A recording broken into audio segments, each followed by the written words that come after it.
Hello বন্ধুরা, travel with স্বরূপ blogging চ্যানেলে আরও একবার তোমাদের স্বাগত জানাই। আমি স্বরূপ। আজকে 12ই ফেব্রুয়ারি, আর ঠিক 3 দিন পর মানে 15ই ফেব্রুয়ারি রবিবার শিবরাত্রি পুজো আছে। তো সেই রকমই আমরা একটা প্ল্যান করলাম যে আমাদের এশিয়ার সেকেন্ড লার্জেস্ট যে শিব মন্দিরটা আছে বা শিবলিঙ্গটা আছে, মানে নদিয়ার মাঝদিয়ার যে শিবনিবাস আছে, তো সেইখানেই আমরা আজকে একটুখানি ঘুরতে যাব।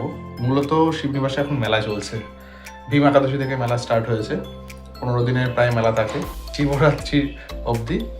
তো চলো একটু মেলাও ঘোরা হবে, তো বাবার ওখানে যাওয়া হবে, একটু ভক্তি টক্তি করে আসি যদি ভালো কিছু পাওয়া যায়। তো চলো বেরিয়ে তোমাদের সাথে আবার কথা হচ্ছে। তো বাইরে গিয়ে আবার তোমার সাথে দেখা হচ্ছে। টাটা।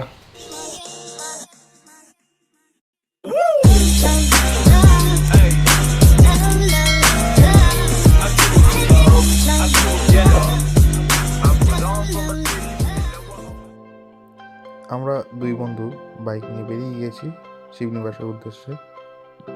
তো মূলত শিবনিবাসের যাওয়ার দুটো রাস্তা আছে। আগে রুট ম্যাপটা তোমাদের জানিয়ে দিই। প্রথমত যারা শিয়ালদার দিক থেকে আসতে চাইছো, শিয়ালদা গেদে লোকাল যে ট্রেনগুলো আছে সেই ট্রেনে করে মাঝদিয়া স্টেশনে নেমে সেখান থেকে 10 থেকে 15 টাকা নেবে তোমাদের টোটো। সে টোটো করে শিবনিবাস বললেই যে একদম তোমাদের শিবনিবাসের একদম মন্দিরে যাওয়ার আগে যে নদী আছে, নদীর ব্রিজের এপারে তোমাদের নামিয়ে দেবে। আর কৃষ্ণনগর এদিক থেকে যারা যাবে তারা আশা করি সবাই জানো, তাও একবার বলে দিই, মাঝদিয়ার যে বাসগুলো আছে সেই বাসে করে তোমরা মাঝদিয়াতে যাওয়ার আগে যে শিবনিবাসের যে স্টপটা আছে সেখানে নেমে পায়ে হেঁটে কাটাপাতে ম্যাক্সিমাম 5 থেকে 7 মিনিট, সেখান থেকে তোমরা শিবনিবাসের মন্দিরে যেতে পারবে। মেন রোড থেকে যে ডান দিকে রাস্তাটা ঢুকে গেল, এই রাস্তা দিয়েও শিবনিবাসের যে মেন মন্দির আছে সেই দিকে যাওয়া যায়। রাস্তাটা পাকা রাস্তা হয়ে গেছে এখন, এবং নদীর ওপরে যে নদীটা বলছি নদীর ওপর দিয়ে ব্রিজও করে দিয়েছে। এখন যেহেতু মেলা চলছে, এই ব্রিজ দিয়ে আমরা পুরো মন্দিরের ওখানে গাড়ি নিয়ে যেতে পারবো না। তো যাই হোক, তোমাদের দেখানোর জন্যে এই রাস্তাটা একবার নিয়ে এলাম। এদিক দিয়েও যাওয়া যায়। ওই দূরে একটু পরে দেখা যাবে যে শিব ঠাকুরের যে মন্দিরটা রয়েছে সেই মন্দিরের চূড়াটাও দেখা যাবে, ওই যে তোমাদের হালকা দেখা যাচ্ছে দেখো। আর এরপরে যে বাঁশের ব্রিজের কথাটা বললাম, সেই বাঁশের ব্রিজ দিয়ে আমরা এখন যাব। তার আগে তোমাদের এই রাস্তাটা একটু দেখিয়ে দিই, তারপর ওই রাস্তায় গিয়ে আবার তোমাদের সাথে কথা হচ্ছে।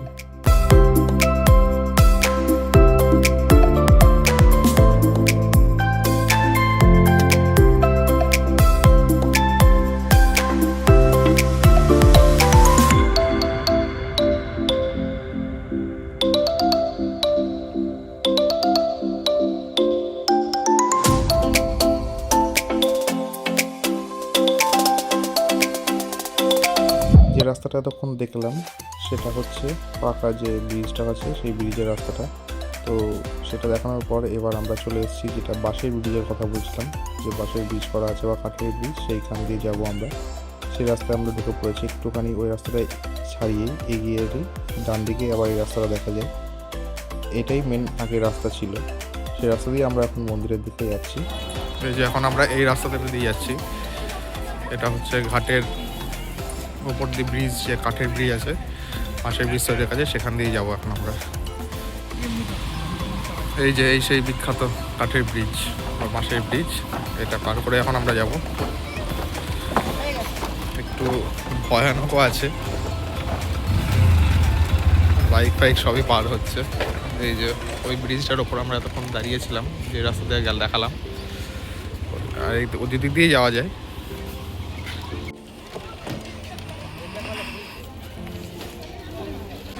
এই যে মন্দিরের প্রবেশ পথের একদম ঘাটের পাশ দিয়ে যে রাস্তাটা, এটা হচ্ছে এদিক দিয়ে সোজা চলে গেলে পুরো মন্দির। তো সেখান দিয়ে এখন আমরা যাচ্ছি। মেলা শুরু হয়ে গেছে প্রায়, এখান থেকেই শুরু থেকেই মেলা রয়েছে। মেলা দেখতে দেখতে এই যে আমরা যে রাস্তায় ঢুকলাম সেই রাস্তায় ঢুকে এই যে শিব মন্দির,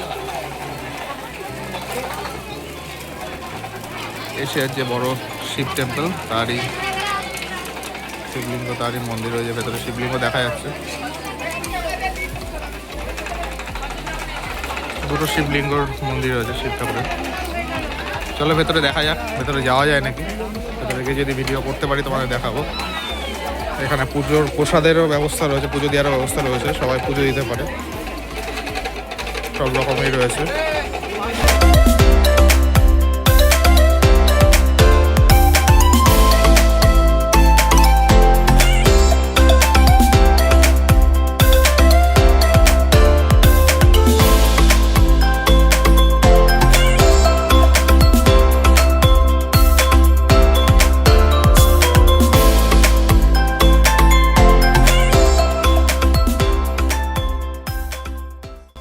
এই যে বর্তমানে আমরা এশিয়ার বৃহত্তম যে শিবলিঙ্গ তার সামনে দাঁড়িয়ে, জয় বাবা ভোলেনাথ।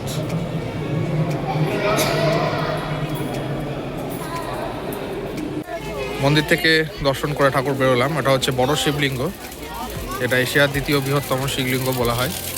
এটা রাজার কৃষ্ণচন্দ্র রায় প্রতিষ্ঠা করেছেন, কৃষ্ণগড়ের রাজা, আনুমানিক প্রায় 300-400 বছর আগে। তারপরে এখানে আরেকটা মন্দির রয়েছে যেটা বিখ্যাত, রাম সীতার মন্দির, এই মন্দিরেও যাব। তবে তার আগে আর একটা শিবলিঙ্গর মন্দির আছে যেটা ছোট শিবলিঙ্গ বলা হয়, তো সেই মন্দিরটা আগে চলো ঘুরে আসি।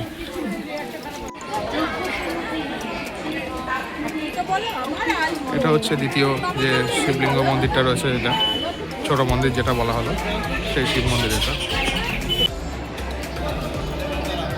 বড় শিবলিঙ্গ দেখার পরে এই আমরা চলে এসেছি ছোট শিবলিঙ্গের মন্দির, যেটা এখানে শিবনিবাসে দুটো শিবলিঙ্গ রয়েছে, এটা শিবলিঙ্গ আর যেটা বড়টা দেখে এলাম। এরপর আমরা যাবো রামসীতা মন্দিরে। রামসীতা মন্দিরও এখানে জাগ্রত। তো চলো এবার রামসীতা মন্দিরের দিকে যাওয়া যায়। রামসীতা মন্দির যেটা তোমাদের বললাম, তো এখানে মেবি মনে হয় যতটা সম্ভব ছবি তোলা নিষিদ্ধ। এই যে রাজা কৃষ্ণচন্দ্রের যে প্রতিষ্ঠিত সেটার প্রমাণ এখানে দেওয়া আছে। কৃষ্ণগড়ের যে রাজা কৃষ্ণচন্দ্র রায় তার প্রতিষ্ঠিত শিবনিবাসের শিবলিঙ্গ, শিব মন্দির বা রামচন্দ্রের মন্দির সবই তার হাত ধরেই প্রতিষ্ঠিত। তো চলো দেখি, ভেতরে ভিডিও করতে মেবি দেবে না, ভিডিও করা নিষিদ্ধ রয়েছে, তাও যদি পারি তো করবো, নাহলে এটা দর্শন করে এসে তারপর তোমাদের সাথে মেলা ঘুরে দেখাচ্ছি। দুঃখিত বন্ধুরা, রাম ঠাকুরের রাম সীতার মন্দিরের ছবি তুলতে পারলাম না, তো তোমরা সময় সূচি দেখে নাও, পুজো দেওয়ার সব কিছুর এখানে দেওয়া রয়েছে, তো এটা দেখে সেভাবে পুজো দিতে আসতে পারবে। তো ভেতরে ছবি তোলা নিষিদ্ধ রয়েছে। এখান থেকে পুরো ভিউটা এরকম লাগছে, মেলার ভিউটা ঠাকুরের সামনে এরকম। তো মেলা এদিকে আরও অনেক রয়েছে, চলো মেলার দিকে যাব, মেলা দেখব। আর এখান থেকে এই যে দুই শিবলিঙ্গের যে মন্দির রয়েছে শিব ঠাকুরের, তার মধ্যে এটা হচ্ছে সব থেকে বড়, যেটা প্রথমে তোমাদের দেখালাম, বড় শিবলিঙ্গ এশিয়ার দ্বিতীয় যে লার্জেস্ট শিবলিঙ্গের মন্দিরটা। আর এটা হচ্ছে তোমার ছোট শিবলিঙ্গ মন্দির, দুটো পরপর এখান থেকে দেখা যায় রামসীতা মন্দির থেকে। চলো এবার মেলার দিকে যাওয়া যাক। তো মেলা থেকে আবার ভিডিও করছি। এখানে একটা ফেমাস জিনিস রয়েছে যেটা সামনে তোমরা দেখতেই পাচ্ছ, এখানকার ফেমাস এই খইটা, এটাও কিনবো, দেখাবো তোমাদের সাথে কিসের খই না খই সব দেখাচ্ছি। চলো ভেতরে গিয়ে মেলার ভেতরে কথা হচ্ছে।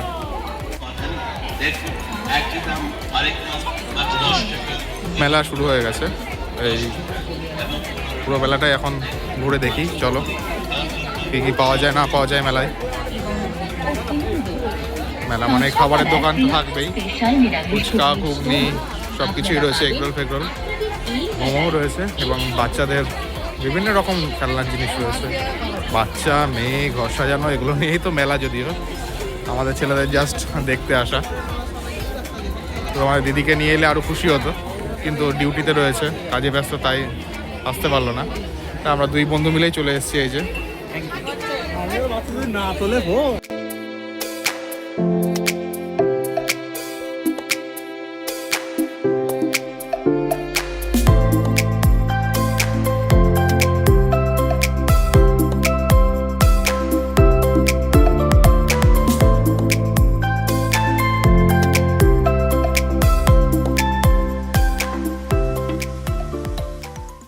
এই যে যে বিখ্যাত মাইলোর খই বলছিলাম, এটা হচ্ছে মাইলোর খই। এই খইগুলো কেজি কত করে? 100 টাকা কেজি। এগুলো মাইলোর খই না?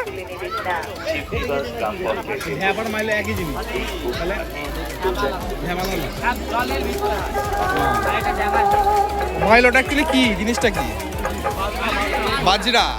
আচ্ছা, জব বাজরা বাজরা মাইলো। বলছিলাম না মাইলো আর ট্যাপ আলাদা।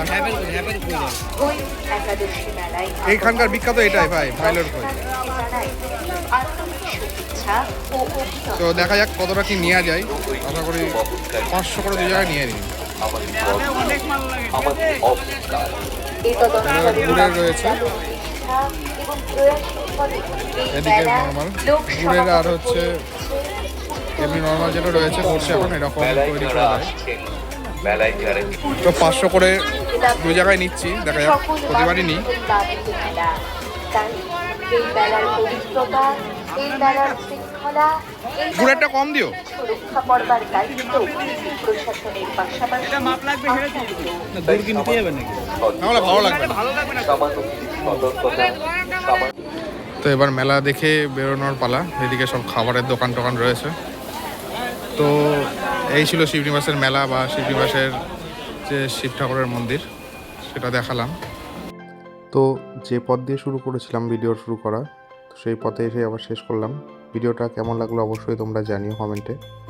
আর চ্যানেলটাকে সাবস্ক্রাইব করতে একদম ভুলো না। এরপরের কোন জায়গার ভিডিও তোমরা দেখতে চাও, এবার থেকে আশা করি ট্র্যাভেলের ভিডিও দেওয়ারই চেষ্টা করব। তো আমাদের ইচ্ছা আছে এরপর পাগলাখালি, যেটা আর একটা বাবা ভোলানাথের জাগ্রত স্থান, সেখানকারই ভিডিও দেওয়ার চেষ্টা করছি। তো তোমরা যদি সেখানকার ভিডিও চাও তো অবশ্যই কমেন্ট একবার জানিও। তো আজকের মতো এখানেই, চলো টাটা, আবার দেখা হচ্ছে নতুন কোনো ভিডিও নিয়ে।